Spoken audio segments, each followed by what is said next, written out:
Toda la información del día. El arranque. Todo lo que tenés que saber por Radio Sónica, la radio más escuchada de Internet.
Y 25 de la mañana, como te adelantaba, me vino a visitar Esteban Paulón, que es candidato a senador por la Ciudad Autónoma de Buenos Aires, es diputado nacional por Santa Fe. Por Santa Fe. Allí uno tiene la familiaridad con él.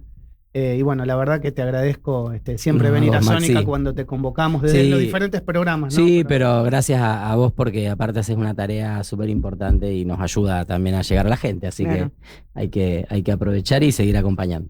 Bueno, la primera pregunta que se nos viene a muchos es el cambio de distrito, ¿no? Diputado nacional por Santa Fe, ahora candidato a senador por la capital federal. Contale un poco eso a la gente. Sí, en primer lugar, decirte, Maxi, que yo hace muchos años, ya te diría 17, 18 años, casi una mayoría de edad, que milito, participo del debate público en la Ciudad de Buenos Aires, porque soy un dirigente nacional del movimiento LGBT y de derechos humanos. Yo puedo dar fe de eso, sí, y te conozco de ahí, de las marchas, de las marchas, de todos lados. Y viste que medio que Argentina sigue siendo un país donde Dios sigue atendiendo en Buenos Aires, entonces para muchos el tener que, en mi caso, el haber podido, si bien tengo una militancia política desde los 15 años en el Partido Socialista, empecé en Rosario y siempre me vinculé un poco más con la política nacional y sobre todo cuando me metí mucho. En el 2005 creamos la Federación LGBT, en 2007 yo ya me instalé aquí en Buenos Aires, después con intermitencias, obviamente yendo y viniendo, pero no es un ámbito que me resulte extraño, ni las organizaciones, ni la trama de la ciudad, etcétera. Entonces, eso por un lado me hizo bastante fácil tomar la decisión. Desde antes de ser diputado ya estaba viviendo en Buenos Aires. El año 2021 volví a trabajar más establemente a Buenos Aires, en octubre, con un proyecto que llevé adelante, que armé en relación a diversidad en ámbito privado, en empresas, fundamentalmente porque cuando salí de la función pública en Santa Fe, vino la pandemia y después se levantó la pandemia y bueno, nada, hay que vivir de algo, hay que pagar las cuentas. Así que armamos un proyecto interesante que tenía un sentido social, pero que también era un emprendimiento, un proyecto con una fundación norteamericana que tenía un costado también comercial, de consultoría, etcétera. Empecé a trabajar de nuevo con Naciones Unidas también en consultoría en algunos países de la región y después me vine al Congreso a trabajar con Mónica Fein, así que también estaba bastante aterrizado en la ciudad y la verdad es que también es un desafío personal y político, los que somos militantes y más de una causa como la diversidad, donde nos ha tocado siempre poner el cuerpo. Si queremos que algo pase hay que poner el cuerpo literalmente. Totalmente. Bueno, yo quiero que pase, que el socialismo vuelva a ser una idea política, el socialismo como yo lo entiendo, que es un socialismo democrático, es el socialismo de Wiener, para que es el socialismo de Hermes Wiener, exactamente. Es un socialismo, el socialismo que gobierna en muchos de los países que Milei dice que nos quiere llevar, aunque su plan va para otro lado. Digo, cuando hablan de Suecia, Alemania, Noruega, Irlanda, son países que tienen gobiernos socialdemócratas. Yo creo que esa idea hoy tiene mucha vigencia, que nosotros como partido, por distintas circunstancias, durante mucho tiempo nos tuvimos que replegar un poquito en Santa Fe, porque bueno, perdimos a líderes muy importantes, hay que reconstruir, porque también hoy tenemos un desarrollo dispar dependiendo de los distritos, pero creo que Milei nos da la enorme oportunidad de ser parte de un debate nacional. Y yo vine un poco con esa misión cuando asumí como diputado nacional, de decir, bueno, queremos ser parte de la discusión. No, y demostrar, digamos, esto que se puede gobernar distinto, ¿no? Totalmente. Porque yo lo digo, a ver, yo crecí mi juventud en Rosario y vos veías una Rosario antes de Wiener y después de Wiener. Entonces, eso es un ejemplo del Estado puesto al servicio de la gente. Y no tenemos no hubo una sola denuncia de corrupción. Ninguna. Nosotros 12 años gobernamos el tercer presupuesto más grande de Argentina, que es el gobierno de la provincia de Santa Fe.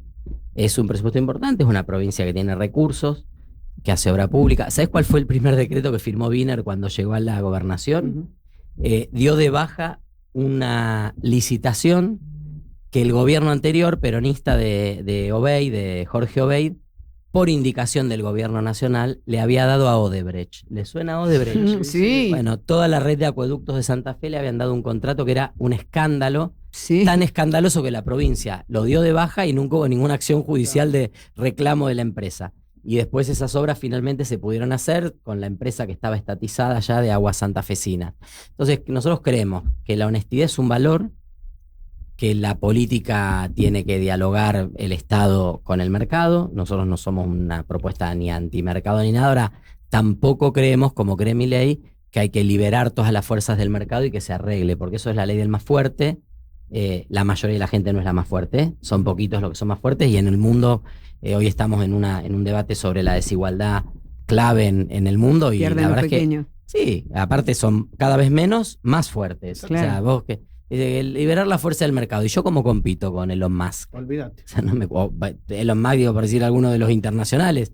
Entonces, hay también un discurso bastante ¿Y cómo cínico. compite también, pero hasta voy a los liso y llano del país, cómo compite un Estado como Argentina con una multinacional que quiere venir al país y que tiene completamente reglas distintas? Mirá, lo vimos. No tiene obligaciones. No, aparte lo vimos nosotros en distintos periodos, incluyendo pero se vio mucho. ¿Se acuerdan cuando ustedes cuando había salido el dólar soja? Sí. Bueno, básicamente eran 3 o 4 cerealeras que apretaron al gobierno y dijeron: ¿querés los dólares? Bájame las retenciones. Un dólar distinto. Un dólar distinto para la soja. Claro. Entonces, digo, imagínate el poder que tienen esas empresas que frente a un Estado.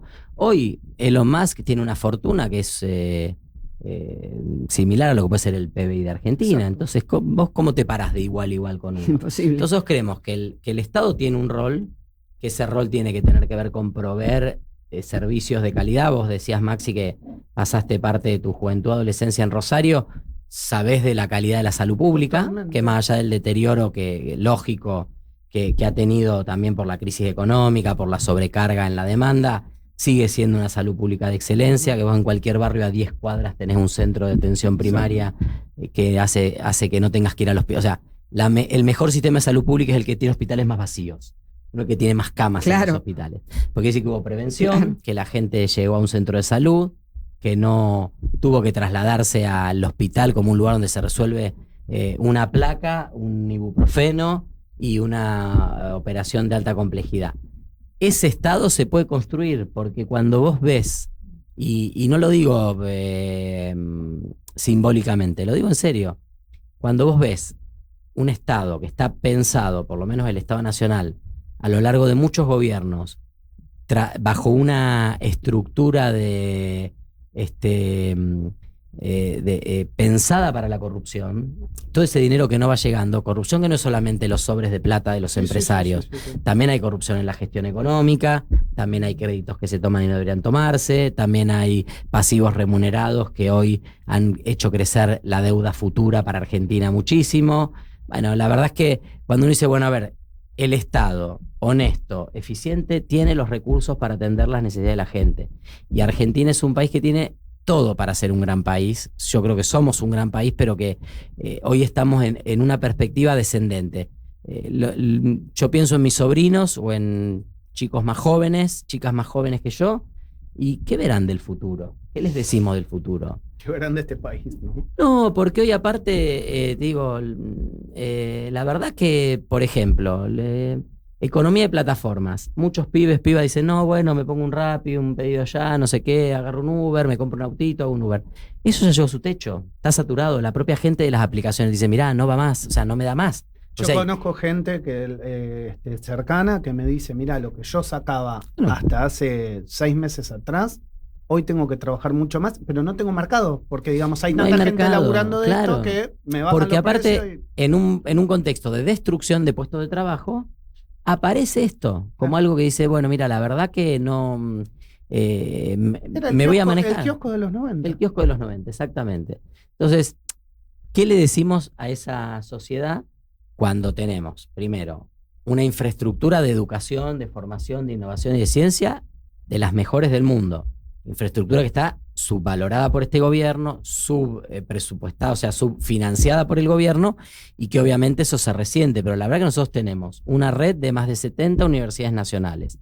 Todas son excelentes.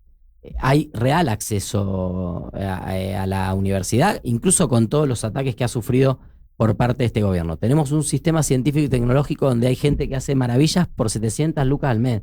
Porque vos decís, no, el sistema científico no es gente que está fumando un habano mirando la playa.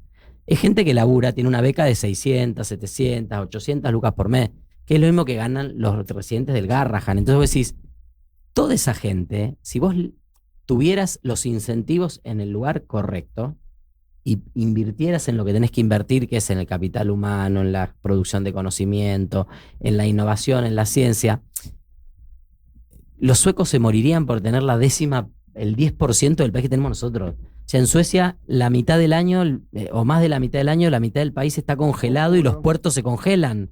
No hay día, hay 2 horas de día. Nosotros tenemos acá, no menosprecio el trabajo en el campo, pero digo, hay una facilidad por la fertilidad de la tierra. Hay una frontera agraria que se ha ampliado muchísimo. Hay recursos naturales. Bueno, ¿qué queremos hacer de eso? ¿Solamente sacarlo y mandarlo afuera, como en la época de la forestal, que mandábamos el algarrobo para que vuelva el tanino, para las curtiembres? ¿O queremos realmente agregar valor y ver también cómo, con ese valor que tenemos y con una capacidad industrial que también existe, cómo nos insertamos en un mundo distinto? Yo escucho muchas veces, hay una mirada un poquito melancólica de algunos sectores políticos que dicen, bueno, hay que volver a la sustitución de importación. Bueno, no existe más la sustitución de importación, ni para Estados Unidos. Es el intento de la bravuconada de Trump de yo ahora voy a fabricar. Pero tengo claro que vos me estás diciendo, pero sí hay que saber a qué queremos apuntar. Primero, que queremos apuntar. Segundo, todos los sectores industriales que nosotros hemos desarrollado en Argentina hoy están en condiciones de insertarse en la cadena global de valor y no solo no perder trabajo, sino generar más empleo, porque nosotros muchas de las cosas que las hacemos muy bien. Entonces, tal vez, obviamente, eso tiene que haber un proyecto por parte del Estado, que hoy no existe, tiene que haber incentivos correctos. Nosotros, por ejemplo, los incentivos de la industria del conocimiento, Mercado Libre, que es una empresa que cotiza en la bolsa de Nueva York, se sigue llevando 50 palos verdes por año en incentivos fiscales. No los necesita. Aparte acaba de...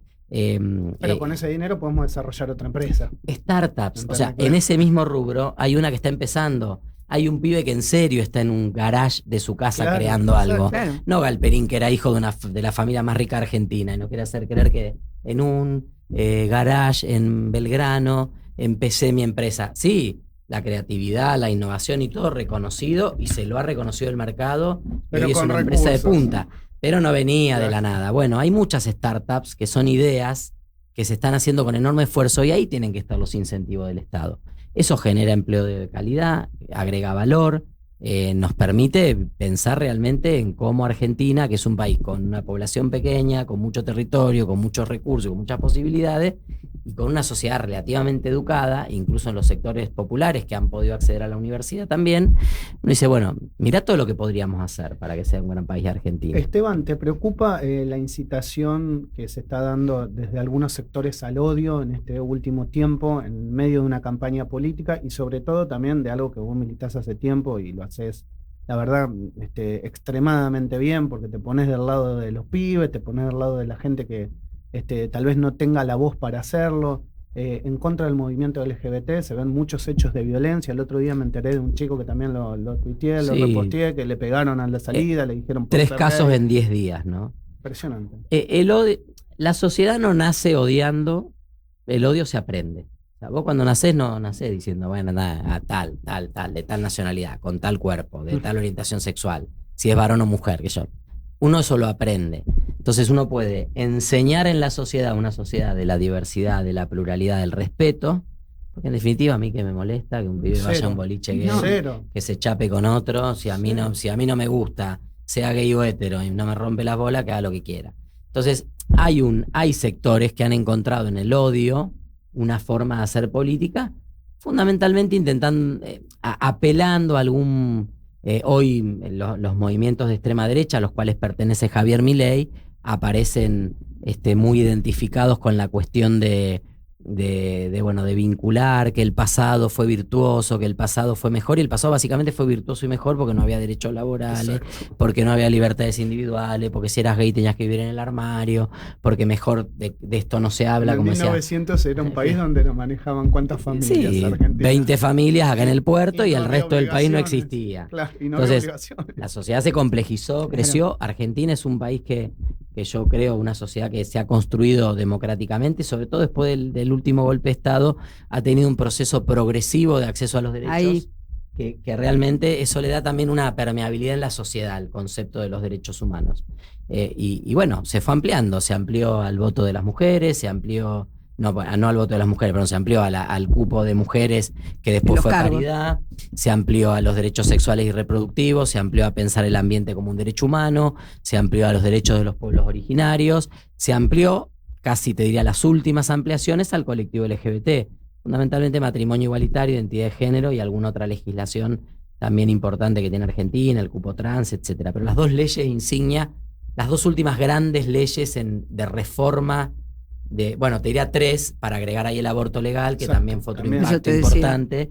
Son las 3 leyes. Entonces, voy a decir, una sociedad que se amplió tanto hasta incluso permitir que gays y lesbianas nos casemos, que las personas trans tengan un DNI y que se pueda reconocer la identidad, lo digo un poco irónicamente, ¿no? Que se amplió tanto, porque es una sociedad donde vos decís, mira, listo. Es que en ese momento era una discusión. Hoy ya está muy normalizado todo. Hoy está normalizado, pero está esta idea de que quizá esto tenga algo que ver. Claro. Es más, sobre el tema español, fíjate que yo creo que son esos mismos sectores que están agitando la pista gay. Sí, exacto. ¿Viste? Decir, a mí qué me importa con quién se acostaba Españolo, Esper, Milei o quien sea. A mí no me interesa la orientación sexual de esas personas. Me interesa que tomaron decisiones que perjudicaron al país. Exacto. O que se quedaban con el 3, el 5, el 8, el 25%. O que miraban para otro lado mientras algunos se quedaban con el 3, el 5 o el 8. Entonces, esto está dando vuelta. Y obviamente cuando el propio presidente es el que efectivamente es el primero que sale y dice públicamente la homosexualidad, pedofilia, yo no discrimino, pero, ¿viste? Hay una serie de cuestiones a la cual atrás se montan un montón de discursos de odio que son iguales y más de graves, ¿no? Entonces empezamos a ver una legitimidad de los discursos de la gente como Agustín Laje, como Nicolás Márquez, que aparecen, que supuestamente con teorías, uno que dice que te puedes curar de la homosexualidad, el otro que dice que es una perversión, el otro que dice que tendrías que ir preso, el otro que dice que sí, que efectivamente todos los gays somos pedófilos. Seguir pensando, digamos. Yo creo que la mayoría de la sociedad no lo piensa, pero ellos muy intensamente en su circuito ahora han perdido. Yo creo que el presidente cometió un grave error con lo de Davos, porque hubo una manifestación tan importante de la sociedad que salió a la calle, que se manifestó en febrero, el 1 de febrero de este año, que primero, el presidente no habló nunca más del tema. O sea, buscó 2 o 3 fotos con amigos gays, como para decir, tengo un amigo gay, Piazza es mi amigo, Robertito Funes Huerta es mi amigo, bueno, qué sé yo, allá vos, cada uno tiene sus amigos, no importa, no me preocupa. Pero no habló nunca más del tema, incluso se esforzó mucho en 2 o 3 ocasiones de intentar explicar por qué no se lo había malinterpretado, etc. La corte de él, la claque odiante, sigue dando vuelta. O sea, Laje sigue en los medios. Bueno, ¿te acordás también cuando el que lo dijo en la Cámara de Diputados fue? Si querés apoyarlo acá, mirá que acá, ahí no va a hacer ruido. El ministro el ministro de Justicia. Claro, Cuneo que dijo, pero lo escribí del discurso de Milei, como diciendo. Cuando vio que estaba diciendo una pavada, bueno, eso fue antes de la pedofilia. Después aparecieron, obviamente, yo mismo estuve en el centro de un ataque que duró 3 semanas, bastante orquestado, bastante armado, donde me tiraron de todos lados, y que yo tengo que agradecer que por la trayectoria que tengo, por muchos años, porque mucha gente me conoce, dicen, mirá, no, lo que está, o sea, digo, yo ya me inmunicé. Va a ser muy difícil que me inventen una fake, porque la peor que me pudieron haber inventado, claramente en la sociedad quedó que no pasa nada con eso, que no existe y que es una pavada, una barbaridad, porque nada, uno hace muchos años que esté en esto y siempre he trabajado desde el respeto, desde la pedagogía, desde la educación, intentando ganar adeptos, no imponer cosas. Explicando, contando. Explicando, que eso creo que es lo que nos permite que esa persona, la que hoy cambió su mirada sobre el tema, mañana no vuelva atrás. Entonces dice, no, mirá, la verdad que no es así, yo lo conozco, o sé el trabajo que hicieron, o sé cómo se construyó la ley de matrimonio igualitario. Bueno, nada, eso a mí ahora es un privilegio que tengo yo, mucha gente no tiene ese privilegio, claro, bueno, y está bajo esa mirada.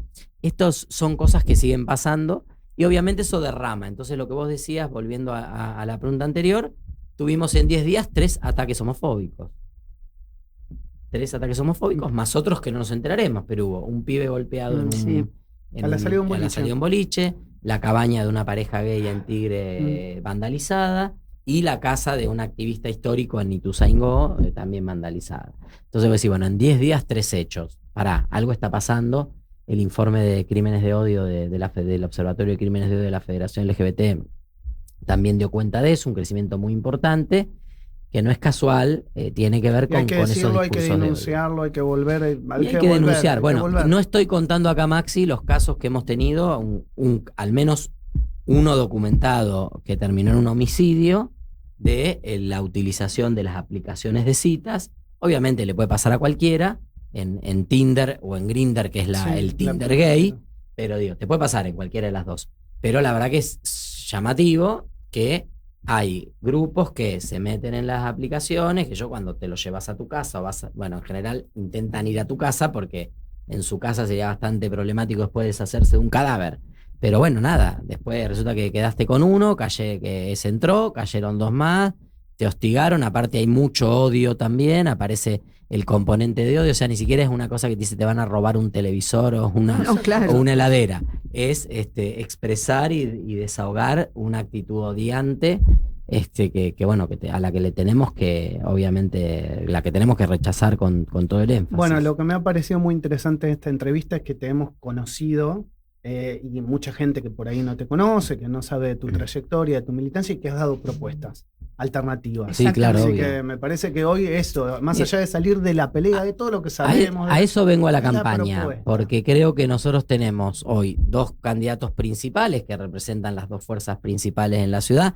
Una es la ministra de Seguridad, que bueno, no sabe ni qué denuncias presenta, la vimos ayer.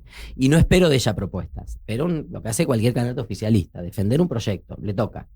El otro candidato, que es el candidato que expresa a los sectores del peronismo, Recalde, la verdad que tampoco lo veo con propuestas. Están ahí como que no terminan de... Entonces digo, ¿cuál es la oportunidad que tenemos nosotros? Depende del resultado, que es difícil, es un desafío obviamente más a mediano y largo plazo, pero digo, vamos a la campaña con propuestas.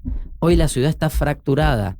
Hoy la ciudad de Buenos Aires no es más la ciudad de Buenos Aires que pensábamos, que era la ciudad de los sectores medios y ricos. O sea, en la Recoleta, en el norte los ricos y en el resto de la ciudad los sectores medios.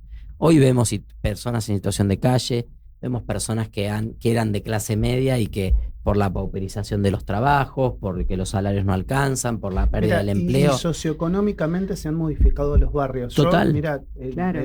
Desde que me mudé de Rosario fue en el 2001, 2002. Viví todo el tiempo entre Núñez y Belgrano. Y lo que yo he visto, digamos, la modificación socioeconómica del barrio es impresionante, ¿eh? Pero es impresionante, no lo digo peyorativamente, sino lo digo de cómo la sociedad argentina se ha, de alguna manera, se fracturó. Ha perdido... Y se fracturó. Hay un sector medio que era fundamentalmente muy fuerte en la ciudad y el motor de la ciudad, que hoy enfrenta las mismas dificultades que antes se enfrentaban en otros lugares del país donde tal vez hay menos producción. Hoy un salario de un profesional no necesariamente te alcanza. Hoy mucha gente ha tenido que rever si se baja un plan con menos cobertura de la prepaga, o si no se va de vacaciones, o directamente. Y también vemos cómo, no solo desde el gobierno de la ciudad, sino también desde el Estado Nacional, no se piensa cómo ponemos en valor esos bienes públicos que fueron los que realmente hicieron de Argentina un país con mucha más igualdad y un país fundamentalmente el país de la clase media en Latinoamérica, que eran la salud pública y la educación pública. Así que queremos llevar esas propuestas al Senado, queremos hablarle a la ciudad también, y obviamente una propuesta muy en línea con mi tarea en la Cámara de Diputados, que es de defender las instituciones, la libertad de expresión, la honestidad. Sí, ahora y a la tarde vamos a tener una autoconvocatoria porque la presidenta no convoca. Así que, o sea, en el momento del ataque más grave a la libertad de expresión, que es censura previa, inconstitucional, la presidenta de la Comisión de Libertad de Expresión está haciendo campaña en Salta. Y no nos va a acompañar, no vamos a tener el placer de que nos acompañe, así que nos autoconvocamos. Toda la agenda que vengo llevando en el Congreso, en la Cámara de Diputados, la llevo al Senado y obviamente sumo una preocupación por esta fractura social expuesta que se exhibe en la Ciudad de Buenos Aires, porque creo que parte de la salida de Argentina va de la mano de los bienes públicos y de la recomposición de la clase media. Esteban Paulón, gracias por venir a Sónica. No, gracias a ustedes. Siempre un placer. Gracias. Esteban Paulón, candidato a senador por la Ciudad de Buenos Aires, pasó en la mañana de Sónica. Estás escuchando El Arranque. Programa nominado a los Martín Fierro Digital 2022 como mejor programa de interés general por Radio Sónica, la radio más escuchada de Internet.